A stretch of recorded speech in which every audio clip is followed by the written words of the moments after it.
Welcome back to A Little Bit of Cheese, your bite-sized Wisconsin sports podcast. That's Sam Douglas. I'm Cody Depius, and we are back. It is Tuesday, January 6th.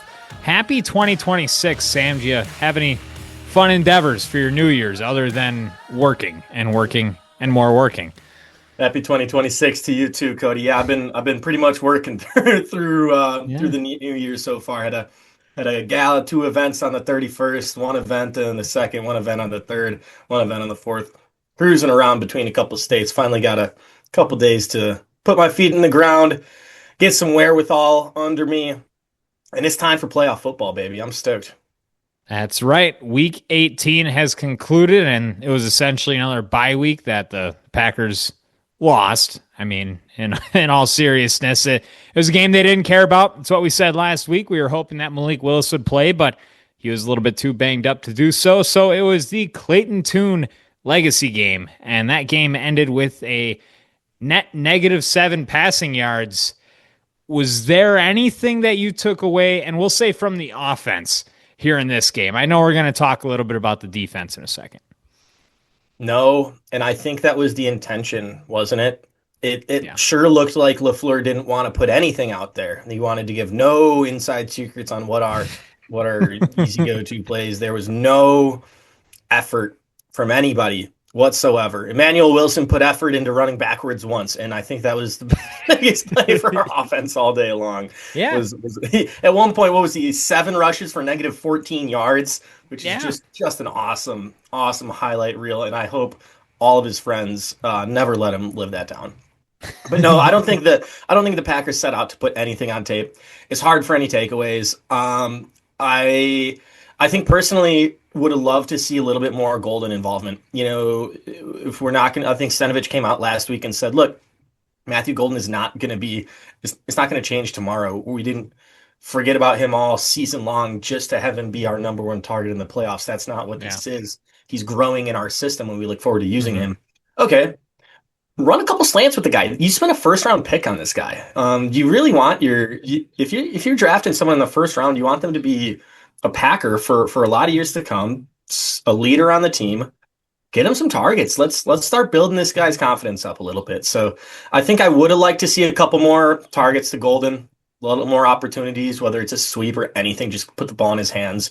But again, we were not trying to put anything on tape this past weekend and would have been fine with a shutout. Would have been fine with just 1 point on the board. You know, we were not fine with a shutout, which I love the move. I love the late second field goal. You're playing against the Vikings. Don't put up a goose egg. So I did love that move. Yeah, I think so as well. And on Golden, yes, you would have loved to watch him get 10 targets, but the fact that Clayton Tune only had 11 pass attempts, I think kind of speaks to the tune of this game, no pun intended. But there was no offensive line. I mean, aside, I will say that Jacob Mundt actually played better than I thought as a center, and that's what I'm hearing from all my Packers podcasts as well. And Jordan Morgan looks like he might be the guy that they rely on next year at left tackle, and we're going to learn more about his progression, of course, at the beginning of next year, but you can almost pencil him in. I believe he's going to be your left tackle, and you're going to have to live with that. And I think Jacob Mundt has worked his way into possibly being a backup center. And those are the 2 positives you take away from offense. Chris Brooks had 13 carries for 61 yards. That's good for him. He hasn't really gotten any carries this year. Other than that, you've learned that Clayton Tune is not going to be a backup quarterback, and he's going to be a career practice squad guy. And Green Bay's going to have to look to go find that backup for next year because it's not going to be Malik Willis, and it might be Desmond Ridder. For those of you that don't know, he was signed last week. He's a guy that's, of course, bounced around a couple of franchises now, was actually starting for Atlanta a few years ago. It might be like 3 or 4 years ago now, but guy who's almost run himself out of the league. You've seen a little bit of ability and a career backup who might have an opportunity to take that role next year. Those are the offensive takeaways I have. On defense, Baron Sorrell, I think, is your best pass rusher right now without Micah Parsons. And I know that, of course, I know that's quite something to say without, we'll Kiki Inigbare out there on the field, a guy who has played quite a bit, and Rashawn Gary, who literally made a Pro Bowl last year. But I think I can confidently say that. Do I think that he is going to be the guy that gets the most pass rushes during the playoffs? Absolutely not. But I like the ability that I saw. He really, really attacks the ball. He's quick, he's athletic, and I think he's got a good mentality the way that he played the game. At least what we saw in week 18. It was the first time I've seen Micah being his own animal that it looked like we have an athlete out there. Like just someone, big, fast, strong, quick, twitchy, does it all. And when we talk about the Packers drafting, we talk about the Packers looking for athletes a lot. And it's been kind of, lackluster that we don't end up with, this fast, freakishly strong, bigger, faster, stronger defensive unit when going through the draft process. I mean, you and I talk about, yeah, this guy fits the athletic build that a lot of times Packers are looking for. So it was really nice to see that finally we got somebody who actually stands up to NFL players on a Minnesota Vikings team that was taking this game seriously. They wanted to go out feeling really good about JJ McCarthy, which I don't think they are, but the Vikings were taking this game seriously, and their offensive line, they're all still playing for jobs and checks and everything that goes with being an NFL player. And Sorrell was kind of putting it to him a little bit. He was definitely the most athletic man in the trenches. Yeah, I think so as well. And Colin Oliver, I think, played well in his NFL debut too. He is also an athletic player that they drafted who I think this was his debut. He looks quick, looks athletic. He is the Micah Parsons prototyped, and that's essentially what he is right now. He is just the prototype. But a couple of positives to take away from there. You still know how thin it is up the middle. They could run the ball at Jordan Mason. Throwing, JJ McCarthy was still the guy doing it. And then, of course, Brosmer in the second half, which it is quite the feat to have JJ McCarthy and Max Brosmer touch the field and for neither of them to be the worst starting quarterback or the worst quarterback that day. And that's thank you, Clayton Tune, for taking that title. Nobody's taking that crown from him. Nobody was taking that crown from him. He set out for a mission that day. Yes, he did. There was nothing when he dropped back to pass. And don't get me wrong, like I said, there was not a lot of time that he had back there whatsoever. But even when he did throw, it was unfair situation to put the kid in. It should have been Malik Willis's game, and just the fact that he hurt his shoulder because he played so well, and now he's got to go make $20 million next year. Malik Willis is never going to play. Tune never had reps. A lot of times, if your first round quarterback, if your starting quarterback is out for a bit, and your backup now, your third guy is taking some reps just to be some sort of ready. Tune never had the time to even take those reps. He was never taken serious as a quarterback in his quarterback room. Feel bad for the kid. Was not. And the Vikings defense that is known for confusing professional starting quarterbacks. That is the Brian Flores scheme, is to give you something that you're not prepared to see. So Tune was never going to have success. He was put in a position to fail, and damn it, he did it. Yes, he did. And I mean, we expected it. You were just hoping to take away a couple positive, which I think we did. And since we last spoke, the Packers had signed Trayvon Diggs, and he started and played about 30 snaps in this game.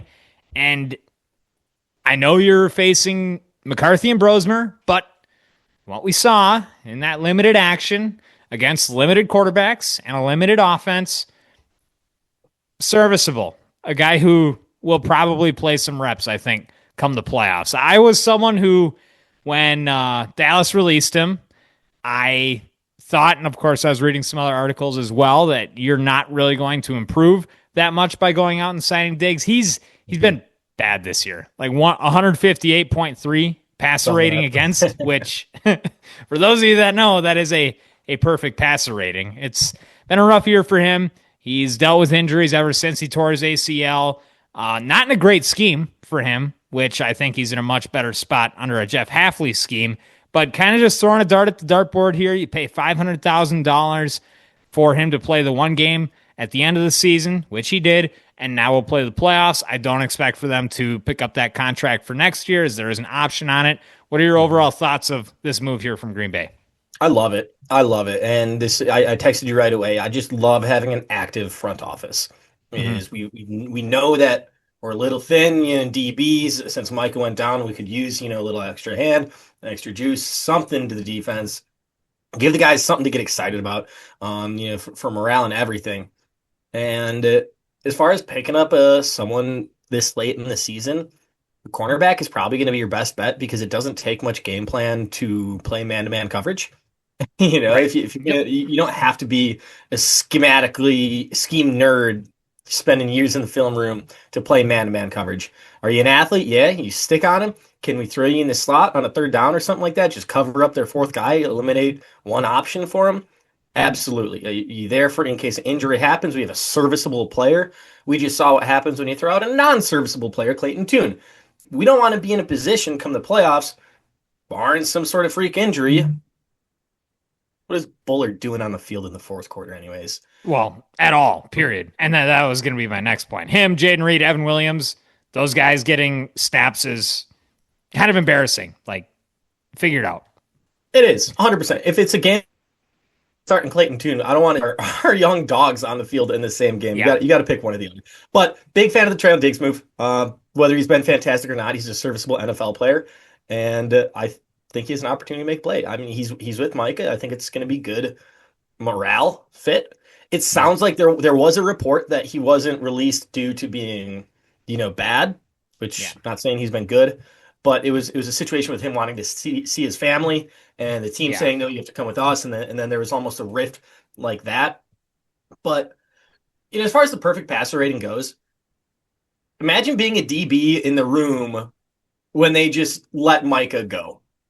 That's got to be such a shot to your gut. Like you just made our job so much harder because of your little game you're playing out here. Yeah. Now we're going to get cooked because we have to guard the receivers for an extra 2 seconds every single play. I'd be right pissed. I bet their Yeah. whole defense back that is such a dig at the entire defensive backfield for the Cowboys. And so I don't think I don't want to look too much into that 158.3. It's not great, but It's, I mean, any metric you look at in Trayvon Diggs' year, yeah, the pass rush was nowhere to be found there for Dallas. But given an opportunity, you can't give up a perfect passer rating. But here we are. It's a new scene. It's a new scheme, and there's an opportunity for Diggs to go out and earn himself another contract because he's going to lose a lot of that guaranteed money. Actually, I think a lot of that guaranteed. I mean, it's a guarantee, but I think he's getting a lot of it paid by Dallas. Like I said, Green Bay's just fronting the $500,000, and that's all you have to worry about. Maybe it's something that you can look into for next year if you're Green Bay. But if he plays well enough for this team to go and win games, I don't think they're going to be able to go pick him up.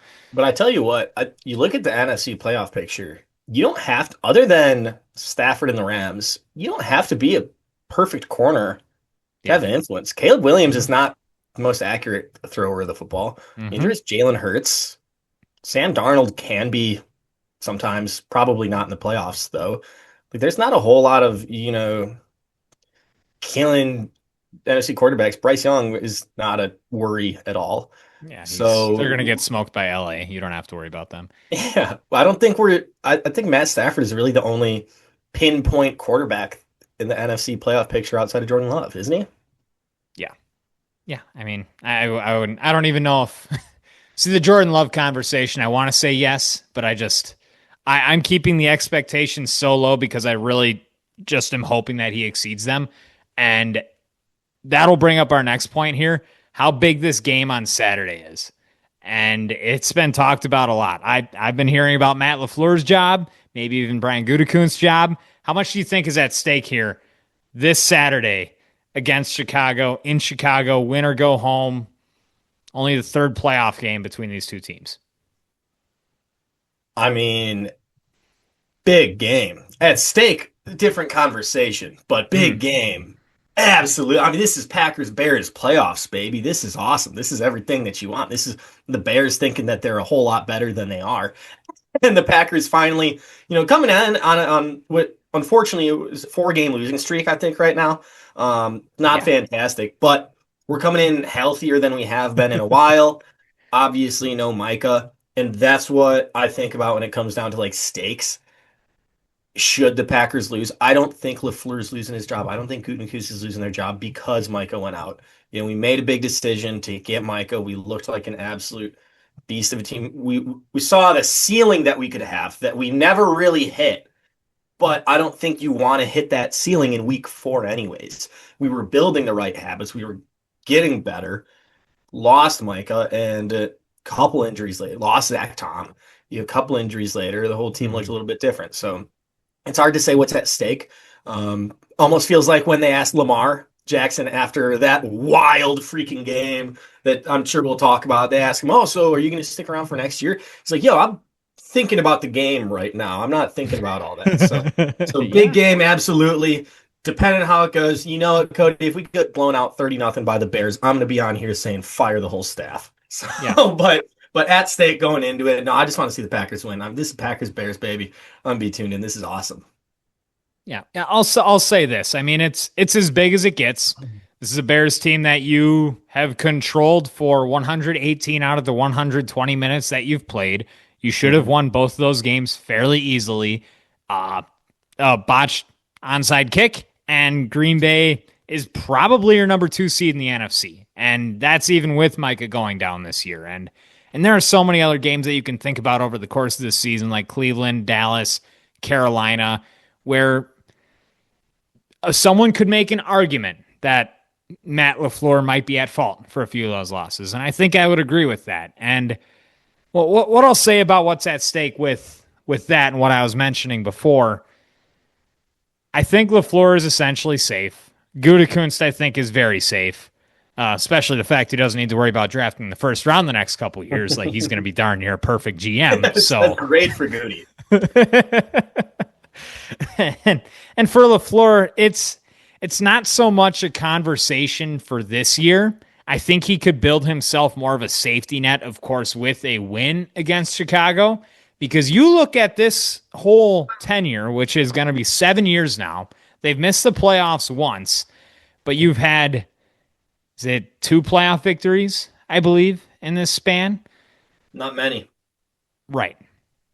And you were dealing with a couple of years of playoff, prime MVP Aaron Rodgers. And now you're dealing, of course, with Jordan Love, who you can take as much credit for as you want if you're Matt LaFleur. Like, you were one of the most instrumental pieces in his development and this team turning the page. But since they have turned that page, and especially if they would be to lose on Saturday, you have one playoff win and then a couple of lackluster seasons where you felt like you haven't taken any progressive steps, regardless of your general manager going out and helping you. And I think that could be an indictment just for the fact that he's been here for 7 years and he does not have a title to show for it. That might work in other places. It doesn't go in Green Bay.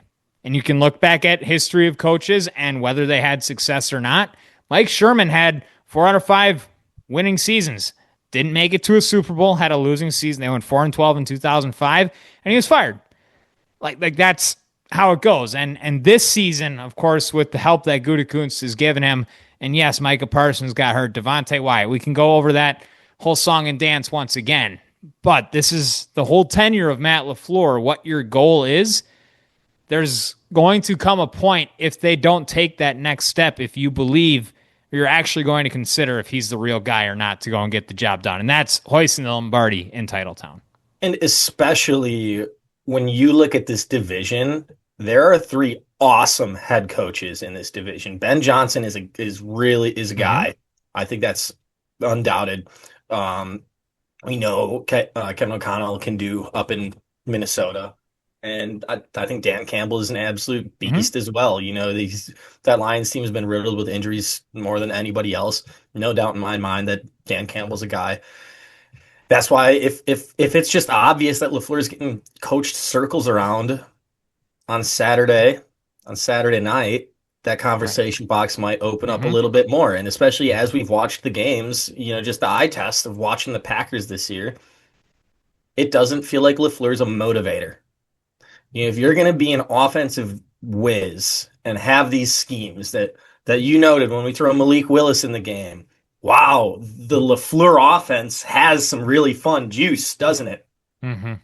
if you're going to be that guy, then be that guy, and he's be a schematically offensive genius. But he's not a motivator. The Packers come out sleepy sometimes, Yep. and if we're going to be playing in a division against coaches that can coach circles around you, Mm-hmm. I would hope, as I mentioned earlier, the Packers have an active front office and make a change because Stefanski's on the market. Hey, I mean, I Matt LaFleur against any of the coaches that would be available. And that's where this conversation comes Sure. in. I'm Yeah. taking Matt LaFleur. Like if Matt Over LaFleur is fired Stefanski? by Green Bay, he is hired immediately. And I'm saying this, yes, over Stefanski. Yeah, they Browns had a hell of an offense this year. Like it's don't get me wrong, they didn't have any talent, but there's still some things that you have to take care of and you have to be able to do with NFL caliber talent, which the Browns did have this year, and they weren't able to do. Like you had so many guys in that quarterback room, and nothing worked for any of them. And I'm not saying Kevin Stefanski's a bad coach, but Matt LaFleur is able to work with your backup quarterbacks and your not so Mhm. talented quarterbacks, and we've seen that, and go out and win football games. Whereas Stefanski, I think, would be a perfect offensive coordinator to throw in with this. But I'm talking head coaches. If LaFleur is fired, he's hired immediately. He is at the top of that board. And if you're Green Bay, do you want to take that step down and take out one of the probably top 10 coaches in this league? Because I actually think he is. He's been a mainstay. He continues to win. But that's where you have the conversation, is he's still the guy that can bring you to the promised land. And I don't know. I I don't, I wouldn't hate a motivator of a head coach, and I think that was yeah, that's kind of because I think we got the guys.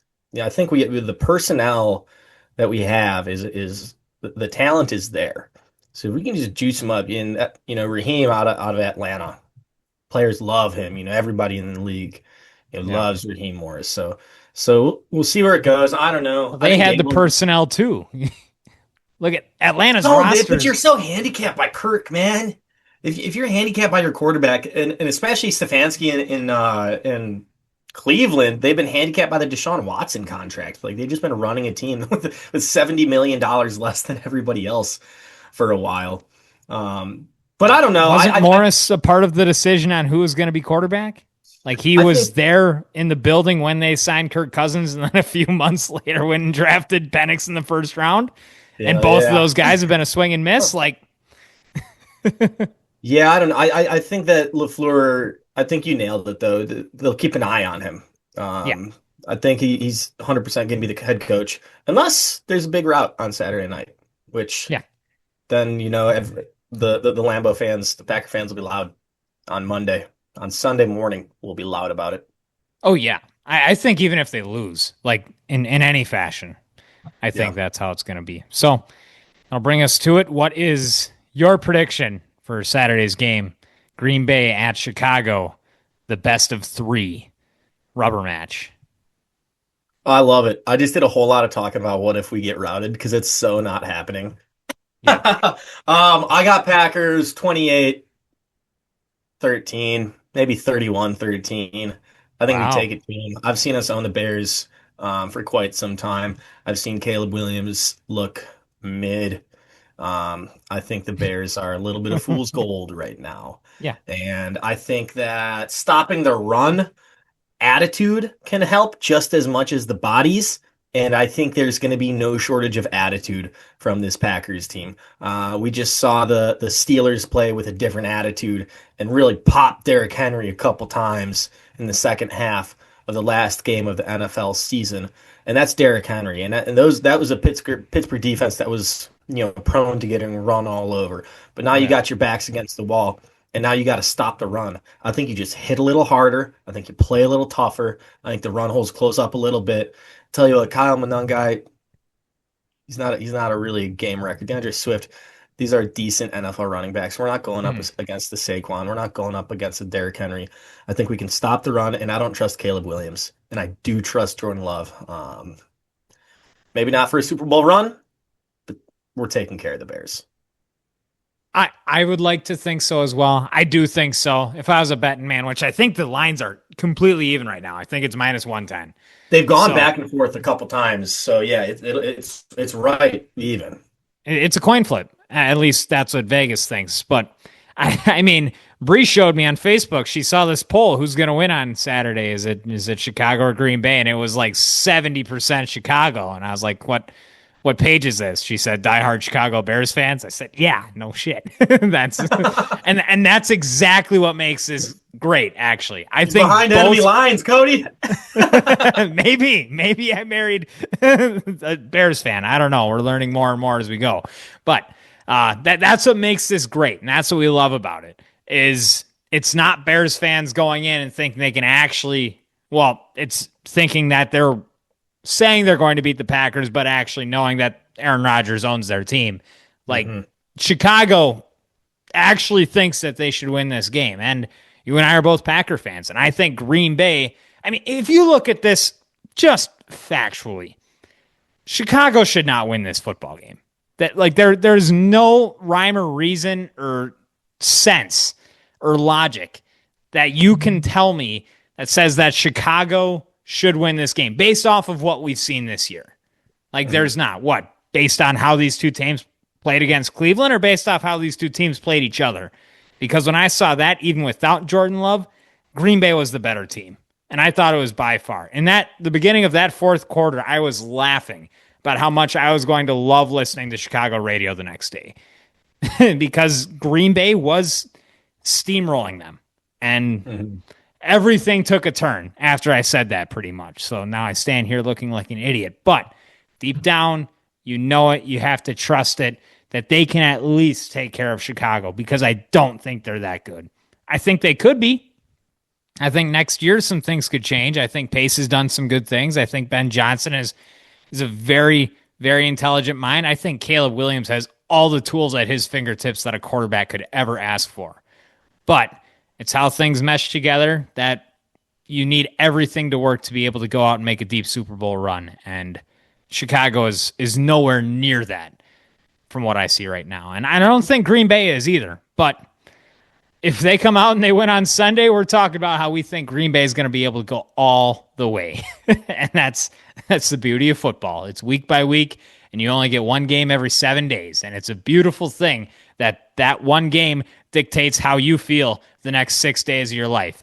And now this game on Saturday will dictate how we feel for the next 5 months of our lives. So not only is Jordan Love playing again, but Josh Jacobs is a couple weeks healthier than last time we saw him, and the last time he was making game-saving third down runs where he had 4 guys on him. I think Josh Jacobs is a big player. I think Packers fans might have forgotten how freaking important this guy is. Yes. When we got him, the running back room changed completely, opened up a whole lot of offense for us. Yeah. I think Josh Jacobs has a big game on Saturday.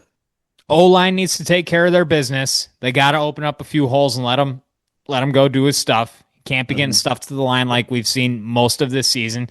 And the defense needs to catch the 1 or 2 balls that are going to touch their hands. Yes. And you win this football game. They will get opportunities to intercept the ball. Yes. And they got to catch them. They what is it?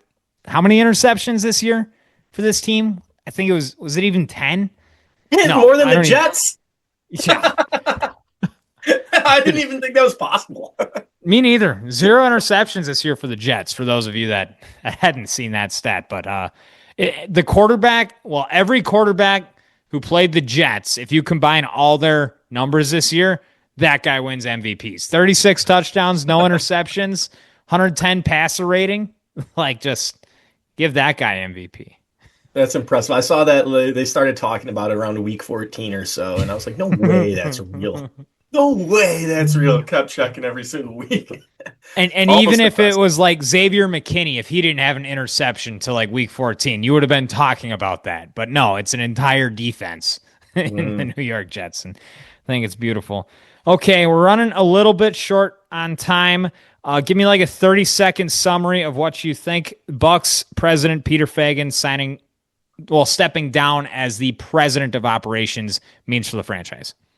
Not a whole lot. Shout out to Feigin. He was one of the new ownerships, about one of the not newest, but newish ownership groups that came in about 12 years ago. With Edens and Lazary, they've really been part of the team that helped turn this box around. Obviously, most importantly, has been Giannis Sad to see him go. Got a Haslam guy that came in. Has Jimmy Haslam, he's always just been more of a checkbook. Yeah, he's running a crappy franchise in the NFL at the Browns. But Manitowoc, man, local Wisconsin guy took over as president of operations that took Fagan's job. And as I explained to you, John Horst is still the GM. President of operations almost answers to Horst in this situation. So it's nothing to freak out too much about because Fagan is more of a business side of things. He's going to be dealing with the Pfizer foreman, cutting checks, writing money stuff. Horst is still the general manager of the team. So as far as the look of the team, this isn't a sign that a big trade is coming or anything like that. It's just a matter of who's signing the checks. Fagan might just be ready to retire. I don't think it's too big of a deal as far as what is happening with this Bucks team. Bucks team that is 4-1 since Giannis has come back. 5 of the last 7. They have won. We're now just a game out of the play-in, and times are looking better for the Bucks. Got to keep stacking wins. Bucks in 26, your Zoom name today. And that'll bring us right to our cheese grater. Sam's got a fun little exercise for us today as the Milwaukee Brewers released their coaching list for the 2026 season. We saw some fun names on there. I know one of the hitting coaches, Danny Vogelbach, a.k.a. Danny Burgers, is back with the Milwaukee Brewers. And I believe this is what may have led you to this activity here. Sure did. Shout out Danny Burgers. Good to see a little hometown hero come back and put on the Brewers uniform for us again. I think we should build our ideal Brewers coaching staff. It can be a real person, it can be a fake person, but let's go through. We'll be pretty quick with each one of us here and just build who we want doing that job. And we're going to start with the bullpen catchers, and I'm just going to take this one right off the rip. We got 2 bullpen catchers. The actual ones are Christian Correa and Ty Duvall. I want Thanasis Antetokounmpo to be our bullpen catcher in this scenario. He's the ultimate hype man. If a reliever's coming out of the bullpen with Thanasis hyping him up, I think that's ideal. Agreed. You can second that for me. And I'm not picking a new person to be on this coaching staff, but I'm changing the roles here. Danny Burgers is no longer the hitting coach. He is the team's dietitian and strength and conditioning coach. Enough said. Dietitian and strength and conditioning coach. Yes. How about third base coach? We're looking for a third base coach here. Someone who's going to be performing and make quick decisions for us. Maybe a little fast, a little loose. Oh, you want me to pick? Oh. I don't know. We could workshop it here. Okay. Well, my thought here might be a little aggressive, but Nyjer Morgan needs to be on one of the corners, and I think third base you're going to get a little bit more entertainment out of that. So I think we put T. Plush over at third base coach. Oh, you want a little bit of a show over at third base? I think that's a good plan. How about first base coach? Someone a little bit smarter. Hey, we did not okay, so we're not knocking on Nyjer Morgan's intelligence, maybe Tony Plush's intelligence. So Nyjer Morgan should be the first base coach, and Tony Plush is the third base coach. I nailed it. 100% nailed it. 100% nailed it. We need a hitting coach here. So we took Danny Burgers out of the hitting coach. And we just bring in a stud here. I think it's easy. I think this is the prettiest swing we've ever seen. Right-handed swing. I think it's Ryan Braun. Think Bronny's our hitting coach? Yeah. Is he going to give the guys a little something extra in the locker room, maybe? Dude, that's whatever works. I don't know. MVPs, they talk for themselves. MVP's an MVP. That's fine. Whatever Bronny's got to give the fella, there's going to be no herpes and a lot of home runs. Maybe he's also team doctor, Ryan Braun. Bullpen coach. Who's getting the guys ready in the pen? It's John Axford. Is it Axford? Yeah. 100%. We need Axford or K-Rod. You could argue K-Rod for me too. We need I think Chris Hook can keep his pitching coach job. I don't think there's a better pitching coach in the world. Nope. I think Chris Hook is keeping his job. Pitching coordinator. Right now, Jim Henderson is keeping this job. Let's fire Jim Henderson and bring in a new pitching coordinator. Pitching coordinator. Okay. Any names off the top of your head? I mean, Randy Johnson sure knows how to do it, and he still sticks around. He's a photographer now, but he knew the job better than anybody. He's going to keep the guys healthy, I think. Okay. So I think Randy stepped away and moved into photography to get away from the game. Like I think Randy Johnson would have a job somewhere if he wanted it. I don't know if he wants the job. Who do you think is someone that hasn't been offered a job, but you think we should offer a job? I think bring CC back to baseball. Bring Ooh. CC. You think anyone? I think that's someone when he says something, you listen. Yep. He's not saying a whole lot for a New York guy towards the end of his career. He stayed kind of out of the media, but I tell you what, if CC says something, he lets Chris Hook do his job. But if CC steps in and says something, I think you listen. I like it. That's good. That's good. Offensive strategy coordinator. Uh, I got a good answer here. I got another good answer. What you got? Carlos Gomez. Carlos Gomez? I got Doc from Cars. Okay. Elaborate, please. Strategy coordinator. You turn left to go right. I think that's an all-time bar that not even Eminem could have came up with. I think he's got the strategy. He's got the wherewithal. He's been around the block a couple times. Um, I think he's going to keep the guys on their toes. Doc from Cars is my preferred strategist. I like Doc. Doc, you're in. He's kind of a part now, so I think we need another maybe fictional or non-fictional character here Can we for get our can we get Mick from Rocky? We get Mickey Nick. back? Ooh, it's your Go bench get him, coach, Rock. right? Go get him, Rock. No Yeah, pain. he'll take Ricky Weeks' job. He'll be the I'll bench take coach, Mickey's the job. assistant general manager, well, assistant manager. Yeah. Oh my God, having Mick in the dugout, that'd be electric. Is Murph keeping his job? Hmm. You can have Like any for manager. any manager. Ah, that's I don't know. You got to spin something here, Pete Rose? Pete. How about we give Pete a shot? Oh, who are you hiring for? No, we were hiring Pat Murphy to coach the Packers and the Bucks. That's right. Yeah, yeah. Yeah, he might not be able to do it anymore if he's gonna coach the Packers and the Bucks He does have his next year. So he obligations might not be elsewhere. able to coach the Brewers too. Uh, Vince Lombardi. Barty's not a bad option at all. I don't think anybody could argue me against putting Vince Lombardi as our manager of the Milwaukee Brewers. Not going to get argument from me. All right. Between him and Doc, I think the wisdom on this team is going to be through the roof. I feel like there's gonna be some butting of heads as well in that dugout. Do we need Pope John Paul on the staff somewhere to keep things mellow? I mean, just what does his title say? You don't need a title. You know who he is. Fair enough. All right. Is that our whole roster? Yeah, I think that's our whole roster. Rock on. That was fun. We'll see you guys next week. Packers Bears on Saturday. Hopefully we can come back two happy men for another edition of A Little Bit of Cheese, your bite-sized Wisconsin sports podcast.